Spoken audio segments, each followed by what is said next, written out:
오늘 말씀은 출애굽기 21장 12절에서 27절까지 말씀입니다. 우리 말씀을 같이 한번 읽어보도록 하겠습니다.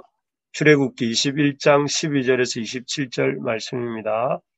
저랑 한 절씩 교독해 보겠습니다.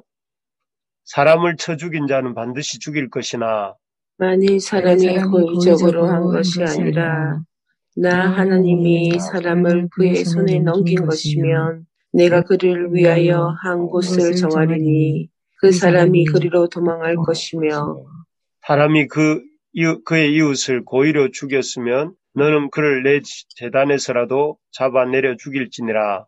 자기의 아버지나 어머니를 치는 자는 반드시 죽일지니라.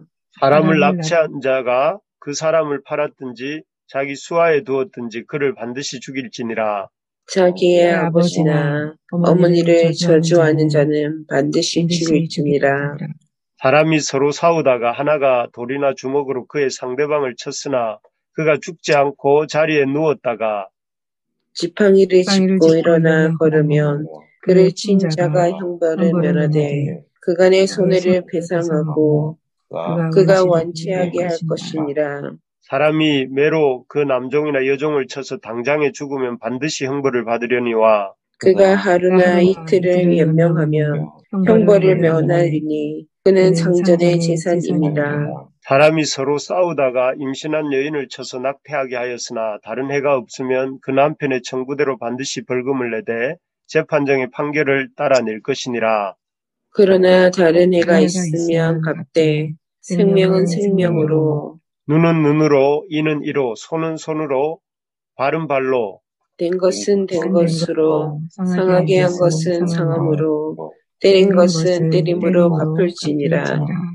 사람이 그 남종의 한 눈이나 여종의 한 눈을 쳐서 상하게 하면 그 눈에 대한 보상으로 그를 놓아줄 것이며 그 남종의 이나 여종의 이를 쳐서 빠뜨리면 그 이에 대한 보상으로 그를 놓아줄지니라. 아멘. 아멘. 하나님의 법에 담긴 공의와 유연성에 대해서 이런 제목으로 말씀을 한번 나누어 보겠습니다. 그 사람들은 흔히 세상은 아주 인간 중심적 인본주의적이다 이렇게 생각하고 교회는 아주 하나님 중심적이고 신본주의다 이렇게 생각을 합니다. 그래서 교회에는 하나님에 대해서만 많이 이야기하는 곳이고 세상은 사람에 대해서 관심을 가지고 사람을 위한다 이렇게 생각을 합니다. 그래서 흔히 세상은 인본주의, 하나님은 신본주의 이렇게 생각을 하는데 정말 그럴까요? 사람만을 생각하고 또 사람을 위한다고 생각하는 인본적 세상에서 요즘 일어나고 있는 일이 무엇입니까? 대표적인 일 한 가지만 예를 들면 돈 드는 것이 아까워서 안전장치를 하는 것을 소홀히 하다가 끼임 사고나 각종 안전사고로 한 해 숨지는 노동자의 수가 얼마인지 아십니까? 대략 작년 한 해 동안 끼임 사고나 안전사고로 숨진 노동자가 무려 882명이나 된다고 합니다. 얼마 전에도 그 23살의 이선호라는 청년이 안전관리자 없이 컨테이너를 청소하는 작업을 하다가 안전요원이 이렇게 지켜보지 않았기 때문에 그 날개에 깔려 죽는 사고가 났습니다. 그래서 만약 그때도 한 명의 안전관리자만 있었어도 그런 일이 일어나지 않았을 것입니다. 이러한 882명이라는 이 수치가 보여주는 것은 우리가 생각하기를 일반적으로 사람 중심의 인본적인 세상이다 이렇게 말은 하지만 실제로는 그 세상이라는 것도 얼마나 인본적으로 돌아가는 것이 아니라 자본적으로 돈 중심으로 돌아가고 있는가 하는 것을 우리에게 보여줍니다.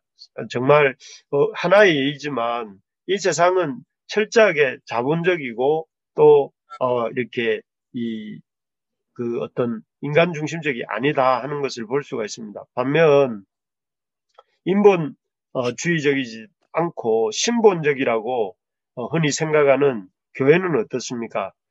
철저히 신본적이기 때문에 하나님에 대해서만 관심을 갖고 말하기 때문에 인간의 가치가 전혀 이렇게 무시되고 짓밟히고 있습니까? 오늘 본문을 통해 이렇게 정말 성경이 인본적이지 않고 신본적이기만 한가 하는 것을 한번 생각해 보려고 하는데요. 오늘 본문은 크게 두 부분으로 이렇게 나눌 수가 있습니다. 12절에서 17절까지는 살인에 해당하는 죄의 6가지 항목에 대해서 세밀하게 이렇게 말씀하십니다. 어떤 경우가 살인죄에 해당하는지, 또 사형받을 만한 죄인지에 대해서 얘기하고요.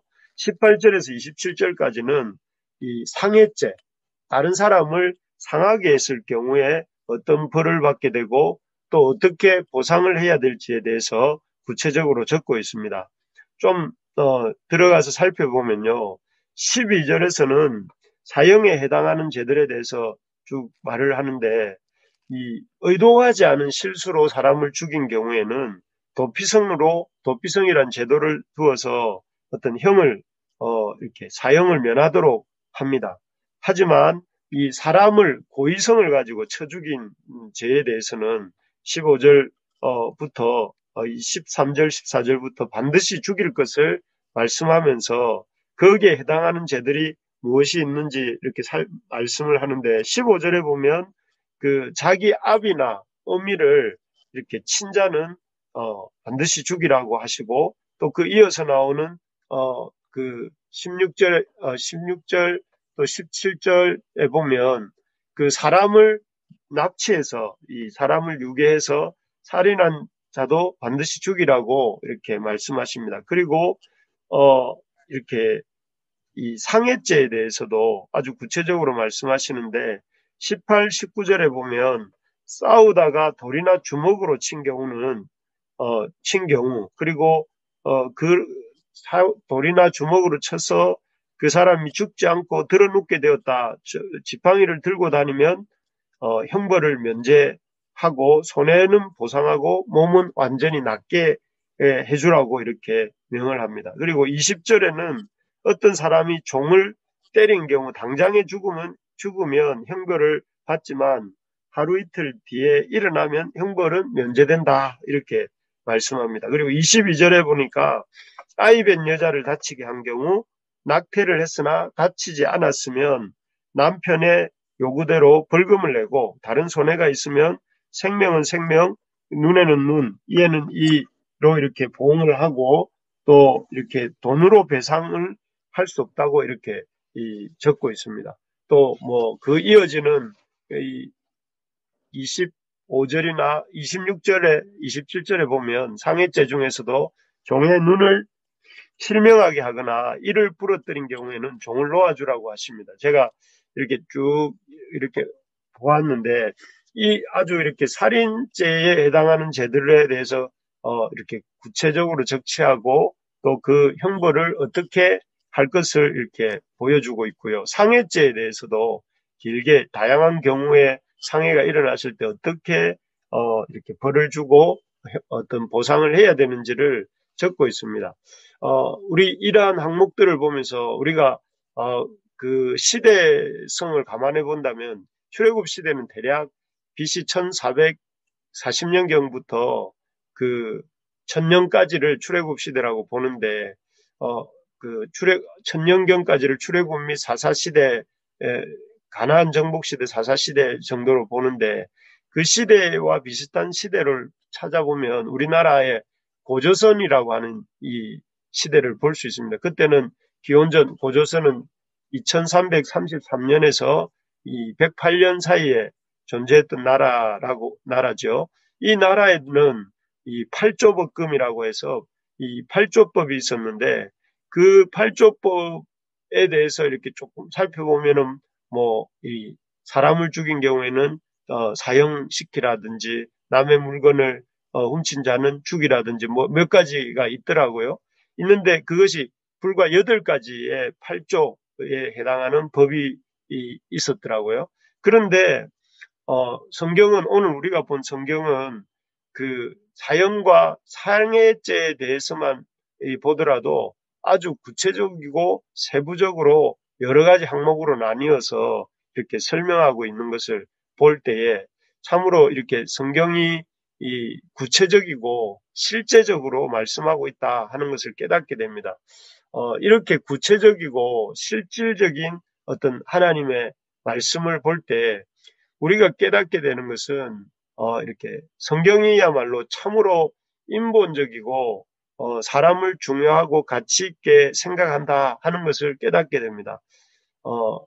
그래서 사람들을 성경에 보면 아까 보았던 고조선의 팔조법처럼 도매급으로 무조건 살인한 자는 다 죽이라 이렇게 말씀하시지 않고 의도성이 있는 죄와 의도성이 없이 살인한 경우를 나누고 또 의도성이 없이 살인한 경우에는 도피성에 피해 살 길을 이렇게 내어주고 또 반면에 의도성을 가진 경우에도 이렇게 각 경우 어떻게 어떤 의도를 갖고 어떤 살인을 한 경우에는 이렇게 그 경우에 합당한 어떤 벌을 구체적인 케이스들을 적시하고 있는 것을 볼 때 참 성경이야말로 인본적이고 사람을 이렇게 중요하고 가치 있게 생각한다 하는 것을 볼 수가 있습니다. 그래서 이를 통해서 한 사람이라도 억울하게 죽음을 당하거나 죄를 짓고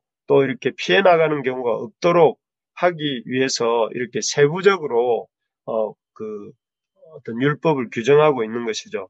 그런 점에서 본다면 교회야말로 참으로 인본적인 사람의 가치를 중요하게 여기고 사람을 사람답게 대접하는 곳이다 하는 것을 볼 수가 있습니다.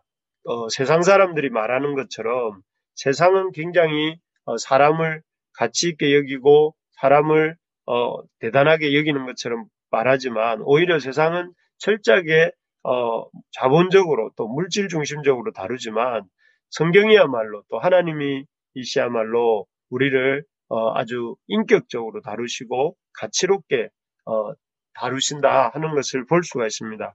오늘날 돈이 이 인권보다 더 중요하게 여겨져서 한 해에 800명이나 넘는 사람들이 참 이 돈을 아끼다가 죽어가는 이 시대 속에서 진정한 이 인권의 회복 또 진정한 사람의 가치 회복이 이루어지려면 말씀이 통치하는 하나님의 나라가 이루어져야 되는 줄로 믿습니다. 그래서 여러분 우리가 하나님의 복음을 전하는 일이야말로 사람들의 가치를 회복하고 사람들의 인권을 회복하는 그런 일인 것을 믿고 우리가 힘써 복음을 전할 수 있기를 바랍니다. 두 번째로 보면 이렇게 구체적이고 실제적인 하나님의 율법을 통해 깨닫게 되는 것은 하나님은 결코 우리를 도매급으로 다루지 않으신다 하는 것입니다. 살인죄도 이렇게 의도성과 비의도성을 따지시고 또 비록 사람을 죽이지는 않았을지라도 사람을 유괴하여 그 인생을 망친 자는 살인죄로 다루어서 사형을 하십니다. 사실 이런 건 오늘날도 이 정도는 아니잖아요. 유괴범이나 뭐 아니면 또 사람을 다친게 했다 하면 그냥 상해죄로 다루지만 성경은 그런 경우에도 그 어떤 죄의 어떤 경중을 따져서 그 인생을 망친 자의 어떤 그 잘못은 살인죄에 버금가는 죄로 다룬다는 것은 오히려 성경이 더 엄하게 다루시는 거죠. 그리고 아버지나 어머니를 저주하는 부모 공경의 계명을 깨뜨리는 경우에도 살인죄로 다루시는 것을 우리가 볼 때에 이처럼 하나님께서는 결과적으로 같은 죄라 할지라도 그 죄의 내용과 또 하나님의 말씀과 그 사회적 규범과의 관계를 따져서 아주 때로는 유연하게 그리고 때로는 아주 엄하게 다루시는 것을 볼 수가 있습니다. 이를 통해서 우리는 하나님께서는 결코 우리의 인간에 대해서 도매급으로 이렇게 뭉뚱그려서 앞에서 본 어떤 고조선의 팔조법처럼 살인한 자는 다 죽이라 이런 식으로 말씀하지 않으신다는 것을 볼 수가 있습니다. 참 이 사실 하나님이 우리를 도매급으로 다루지 않으시고 이렇게 한 사람 한 사람 또 경우에 따라 우리를 다루신다 하는 사실이 참 우리에게 은혜가 되는 것을 이렇게 고백합니다. 왜냐하면 하나님은 우리 인간들의 처한 상황에서 우리를 보시고 또 우리의 형편을 아시고 또 우리 한 사람 한 사람을 인격적으로 판단하신다 하는 것을 성경이 보여주고 있기 때문입니다. 그래서 우리가 하나님 앞에 참 설 때에만 우리가 이 수많은 사람 중에 한 명이 아니라 우리 하나님 앞에서 한 사람으로서 이 인격으로서의 평가받고 대접받을 수 있다 하는 것을 볼 수가 있습니다. 우리가 힘써 복음을 전하고 또 사람들을 주님께로 나오도록 해야 하는 이유가 이것입니다. 우리는 하나님 앞에 설 때에만 한 사람으로서의 존중을 받고 또 하나님의 이 진정한 보호를 받을 수 있다 하는 것입니다. 말씀을 맺겠습니다.